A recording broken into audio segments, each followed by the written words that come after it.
वज़ीर आज़म शहबाज शरीफ की वफाकी काबीना में शामिल होने वालों के मुमकिना नाम सामने आ गए। वफाकी काबीना की तश्कील के हवाले से मुशावरत का सिलसिला जारी है। इसहाक डार एक बार फिर वज़ारत ख़जाना के उम्मीदवार बन गए हैं। उनके अलावा मुसद्दक मलक और मोहम्मद औरंगज़ेब भी वज़ीर ख़जाने के दौर में शामिल हैं। हतमी फैसला तमाम स्टेक होल्डर्स को एतमाद में लेने के बाद होगा, जबकि इत्तेहादियों को भी वफाकी काबीना के पहले मरहले में शामिल किए जाने का इम्कान है।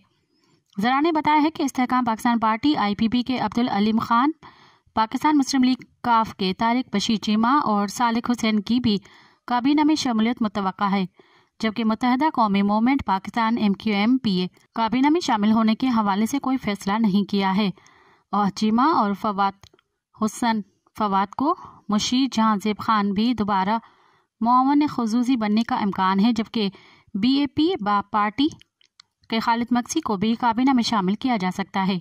मज़ीद ख़बरन ऐं तफ़सीलात लाइ विज़िट कयो असांजी वेबसाइट www.awamiNewsHD.com ऐं ॾिसंदा रहो अवामी न्यूज़ HD।